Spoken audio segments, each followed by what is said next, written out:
So that's a great question, right? What is entrepreneurial action? And I think this is one of the interesting developments in the field, that it's become almost a token phrase that's used symbolically within our theoretical work, but hasn't been rigorously developed. And so in my mind, and in my approach, entrepreneurial action is a specialized form of social action. And so it is a process where entrepreneurs translate, engage with aspects of a dynamic environment. So they're essentially filtering or translating what's happening in the world around them, and then they're taking action, right? They're engaging in strategic entrepreneurial modes of action to innovate, to create new value, to create the future goods and services we talk about in some of our foundational work. But in the end, these actions create a special form of a transformational mechanism. So these actions basically transform or change society around them. So entrepreneurial action for me, again, is this process and how it unfolds, and how entrepreneurs are taking advantage or reflecting on or identifying opportunities, and then and responding to that in ways that actually lead to some level or some degree of social change.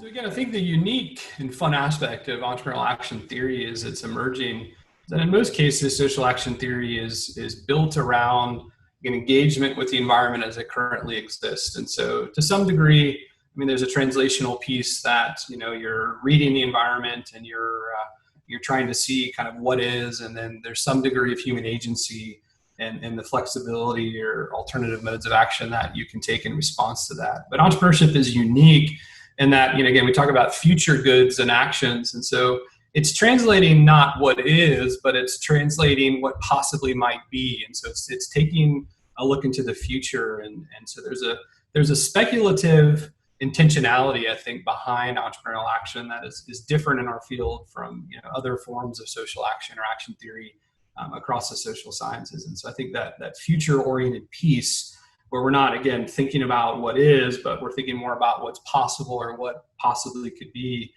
is a unique aspect of how our field is tackling these questions.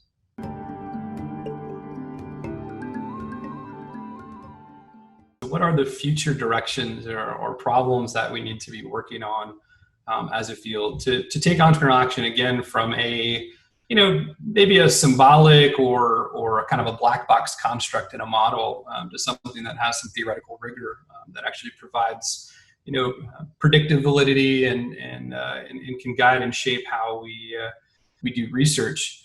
So I think part of the process is going to be specifying an actual theoretical framework. And so I think understanding what the antecedents, consequences, but then all the mediating and contextual moderators, the temporal aspects of a theory. I think all of that is needing to be specified. And I always think about theory building kind of through a four-dimensional lens. And there's the construct piece, so the single dimension of what are the key constructs. There's the causality piece.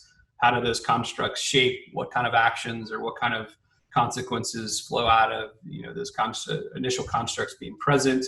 Then there's the contextual piece, right, of boundary conditions and moderators, things that shape and act the process. And then what I call contingency. So most of the time, historically, we think about contingencies as contingency theory. So, they're contextual moderators, but I kind of think about it from a philosophical perspective of contingencies or future contingencies. And so it's things that happen within the temporal flow of action. So I think there's a huge need for us to build rigor across those four dimensions. So entrepreneurial action moves into, becomes an actual theory that has some substance, again, predictive validity.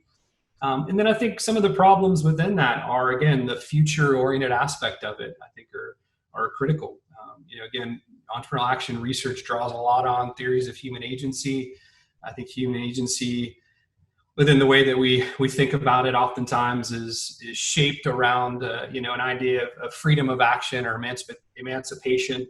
So the ability of people to translate or transcend the dictates of an environment.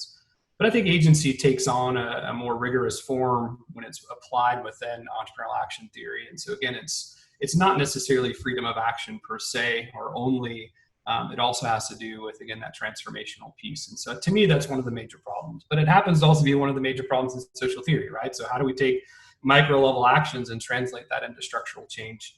Jeff's recent paper at ATP is a great example of, I think, scholars that are tackling this question, the agentic components of entrepreneurial action theory. So to me, that's an incredibly important problem, for us to tackle and to look. A lot of the work we're doing right now is around this idea of constrained agency.